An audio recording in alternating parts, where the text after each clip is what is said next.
नमस्कार। आज हम एक ऐसी समस्या के बारे में बात करने वाले हैं जो है तो बहुत आम, लेकिन जिसे अक्सर गलत समझा जाता है, और वो है डैंड्रफ। अक्सर कंधों पर वो जो सफेद पपड़ी दिखती है, दिमाग में पहला सवाल यही आता है कि क्या ये सच में डैंड्रफ है या ये कुछ और ही है। चलिए आज इसी पहेली को सुलझाते हैं। ये सुनकर शायद आप चौंक जाएं, लेकिन डैंड्रफ और उससे जुड़ी दिक्कतें दुनिया की लगभग आधी आबादी को अपनी चपेट में लेती हैं। तो मतलब ये कोई छोटी मोटी बात नहीं है, बहुत से लोग इससे जूझ रहे हैं। तो चलिए इस पपड़ी की समस्या की जड़ तक पहुंचते हैं। सबसे पहले तो ये समझना होगा कि ये फ्लेक्स आखिर है क्या चीज। और यहीं पर होती है सबसे बड़ी गड़बड़। ज्यादातर लोग डैंड्रफ और ड्राई स्कैल्प को एक ही चीज मान लेते हैं, लेकिन सच तो ये है कि ये दोनों बिल्कुल अलग हैं और इनके इलाज का तरीका भी एकदम अलग है। आप देखिए, डैंड्रफ का असली कारण है स्कैल्प पर जरूरत से ज्यादा तेल होना। वहीं दूसरी तरफ ड्राई स्कैल्प का कारण है त्वचा में नमी की कमी। जी हाँ, ये सुनने में एकदम उल्टा लगता है ना, लेकिन यही सच है। डैंड्रफ का कारण ज्यादा तेल है, कम नहीं। इस फर्क को समझना बेहद जरूरी है। इनके लक्षणों को देखकर इनमें फर्क करना काफी आसान हो जाता है। जैसे डैंड्रफ के जो फ्लेक्स होते हैं वो बड़े, पीले या सफेद और चिपचिपे मतलब ऑयली होते हैं, जबकि ड्राई स्कैल्प के फ्लेक्स छोटे और सूखे होते हैं। डैंड्रफ में स्कैल्प ऑयली और लाल दिख सकती है, और अगर ड्राई स्कैल्प की दिक्कत है तो हो सकता है शरीर के दूसरे हिस्सों की त्वचा भी सूखी हो। तो फिर डैंड्रफ का असली विलेन है कौन? इसका नाम है मलासेजिया। ये एक तरह का यीस्ट जैसा फंगस है जो हम सभी के स्कैल्प पर आराम से रहता है। लेकिन जब इसकी तादाद जरूरत से ज्यादा बढ़ जाती है तो ये स्किन सेल्स को बहुत तेजी से झड़ने पर मजबूर कर देता है, और नतीजा वही फ्लेक्स जो हमें दिखाई देते हैं। और बात सिर्फ फ्लेक्स तक ही सीमित नहीं है। असल में डैंड्रफ सेबोरेक डर्मेटाइटिस नाम की एक मेडिकल कंडीशन का ही हल्का रूप है। ये एक तरह की सूजन है जो शरीर के तैलीय हिस्सों जैसे स्कैल्प, चेहरा और छाती पर असर डालती है। अब बात करते हैं उन आम गलतियों की जो लोग अनजाने में कर बैठते हैं और जिनसे डैंड्रफ की समस्या और भी बढ़ जाती है।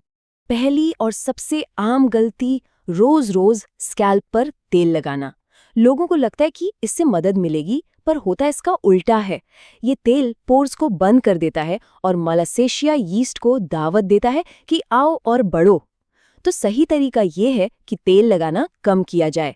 हफ्ते में 2 बार या महीने में 1 बार काफी है। दूसरी गलती है बालों को या तो बहुत ज्यादा धोना या फिर बहुत कम। देखिए, ज्यादा धोने से स्कैल्प के नेचुरल ऑयल्स खत्म हो जाते हैं और कम धोने से वो फ्लेक्स और यीस्ट जमा होते रहते हैं। तो एक बैलेंस बनाना जरूरी है। मतलब हफ्ते में 2 से 3 बार बाल धोना एक अच्छा नियम है। और हाँ, एक बहुत बड़ा मिथक है कि डैंड्रफ गंदगी की वजह से होता है। ये बिल्कुल गलत है। इसका साफ सफाई से कोई लेना देना नहीं है। हाँ, ये जरूर है कि कुछ आदतें इस कंडीशन को बिगाड़ सकती हैं, तो इसे किसी की व्यक्तिगत कमी समझना ठीक नहीं है। तो अब जब हम समस्या को समझ चुके हैं तो चलिए इसके समाधानों पर नजर डालते हैं, आम शैम्पू से लेकर एडवांस्ड साइंटिफिक ट्रीटमेंट्स तक। जब भी कोई एंटी डैंड्रफ शैम्पू खरीदें तो इन एक्टिव इंग्रेडिएंट्स पर जरूर ध्यान दें, जैसे pyrithione zinc, selenium sulphide, ketoconazole, salicylic acid और कोल टार। ये फंगस से लड़ने और फ्लेक्स को कंट्रोल करने में काफी असरदार होते हैं। अच्छा, क्या कभी ऐसा महसूस हुआ है कि कोई एंटी डैंड्रफ शैम्पू शुरू में तो बड़ा अच्छा काम करता है और फिर कुछ हफ्तों बाद लगता है जैसे उसका असर ही खत्म हो गया? ये एक बहुत ही आम शिकायत है और इसके पीछे एक वैज्ञानिक कारण भी है। यहाँ एंट्री होती है बायोफिल्म की। अब ये बायोफिल्म क्या है? ये फंगस या बैक्टीरिया का एक तरह का किला, एक सुरक्षा कवच, जिसके नीचे वो पनपते रहते हैं, और यही कवच उन्हें हमारी ट्रीटमेंट्स के खिलाफ एक तरह से बुलेट प्रूफ बना देता है। देखिए, 2013 की एक स्टडी भी यही कहती है कि मैलिसेशिया बायोफिल्म आम एंटीफंगल दवाओं के प्रति काफ़ी ज़्यादा रेजिस्टेंस यानी प्रतिरोध दिखाते हैं। यही वजह है कि डैंड्रफ इतना जिद्दी हो सकता है। तो सीधी सी बात यह है कि यही बायोफिल्म उस फंगस की ढाल बनकर खड़ा रहता है। इसी वजह से डैंड्रफ बार बार लौट कर आता है। शैम्पू ऊपर ऊपर तो काम करता है, लेकिन इस सुरक्षा कवच को भेद नहीं पाता। लेकिन एक उम्मीद की किरण है। एक ऐसा शक्तिशाली इंग्रेडिएंट है जो इस ढाल को तोड़ सकता है, सेलेनियम सल्फाइड। ये सिर्फ एक एंटी फंगल ही नहीं है, बल्कि एक बायोफिल्म डिस्ट्रॉयर भी है। मतलब ये उस सुरक्षा कवच को तोड़ने में मदद कर सकता है। और अगर डैंड्रफ बहुत ही ज्यादा जिद्दी हो तो घबराने की कोई बात नहीं। आजकल कई क्लिनिकल ऑप्शन भी मौजूद हैं, जैसे medicated scalp peels, antifungal therapy और यहाँ तक कि लेजर थेरेपी भी, जो एक डर्मेटोलॉजिस्ट की सलाह पर लिए जा सकते हैं। तो कुल मिलाकर सबसे जरूरी बात क्या सीखी हमने? यही कि डैंड्रफ एक मेडिकल कंडीशन है जिसे मैनेज किया जा सकता है। इसका साफ सफाई से कोई लेना देना नहीं है।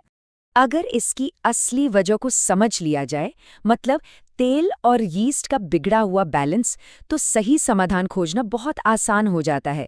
यही पहला और सबसे जरूरी कदम है। हमारी स्कैल्प एक पूरे इकोसिस्टम की तरह है, एक छोटा सा संसार। तो क्या अब वक्त नहीं आ गया है कि इसे एक अलग नजरिए से देखा जाए और इसे मैनेज करने का तरीका बदला जाए? इस पर जरा सोचिएगा।